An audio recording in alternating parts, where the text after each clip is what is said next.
Now, recently, we've learned that with the release of the Twitter files detailed by Matt Taibbi and others, high-level former FBI and CIA and other government officials were behind Hamilton 68 and their list of 644 social media accounts supposedly linked to, quote, Russian influence activities online.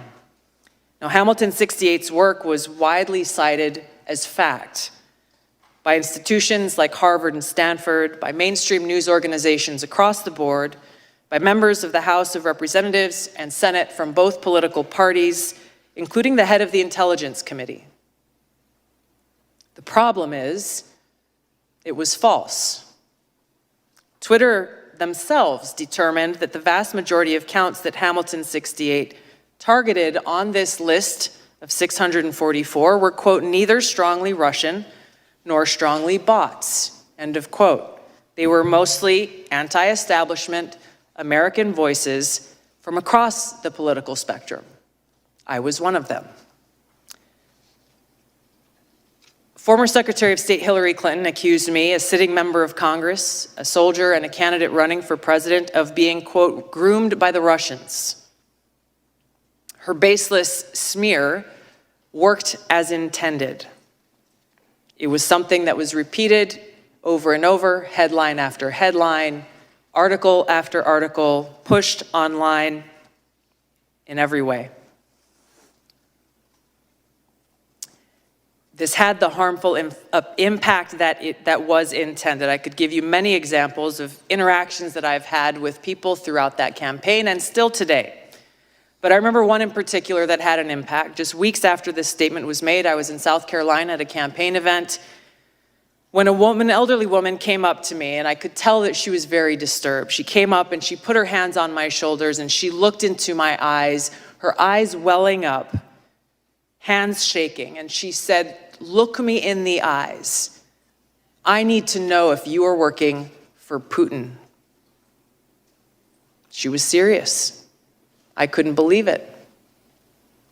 I looked her straight back in the eyes and expressed to her from my heart how much I love this country, so much that I'm willing to die for it. More recently, U.S. Senator Mitt Romney accused me of treason, a crime that is punishable by death under our laws. I challenged him to back this serious allegation up with evidence. What was this based on?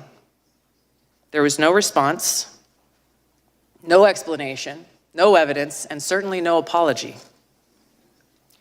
Now, these accusations are often shrugged off as, well, hey, it's politics. People say things about each other all the time.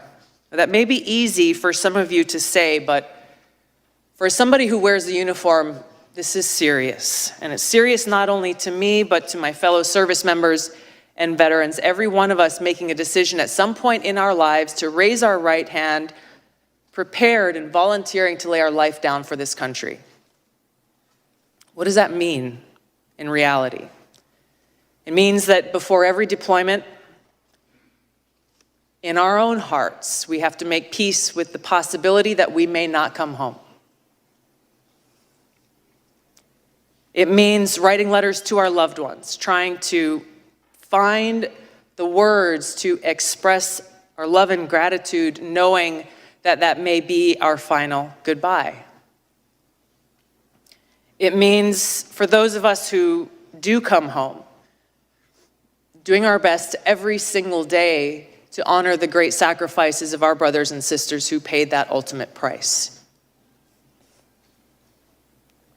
This is much bigger than me or any one individual.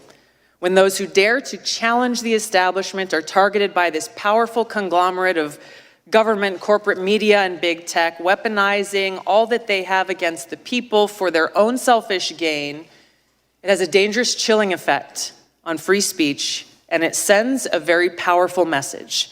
If you dare to challenge us, we will come after you. The more we allow this to happen, we start looking less and less like a democratic republic and more like a banana republic. Instead of a government ordained to secure these rights, we are now increasingly facing a government determined to take those rights away. George Washington warned, "For if men are to be precluded from offering their sentiments on a matter which may involve the most serious and alarming consequences that can invite the consideration of mankind, reason is of no use to us. The freedom of speech may be taken away, and dumb and silent we may be led like sheep to slaughter." We have to stop this insanity and protect these sacred freedoms. Vanquish the fear and self-censorship that is now pervasive. Every one of us taking action to breathe new life into the open marketplace of ideas that is at the heart of a thriving democracy, encouraging vigorous and substantive debate, encouraging people to think for themselves so we can draw our own conclusions, where we can disagree without devolving into hate, where we can respect each other as fellow Americans and treat each other with aloha. The work you have before you is critical for all of these reasons. The stakes are high. The consequences, for better or worse, will be long-lasting. And for the sake of the American people, our freedom, and the future of this country we love, I pray we can set aside our partisan differences and commit to standing together to defend the constitutional right of every American to live free. Thank you, Mr. Chairman.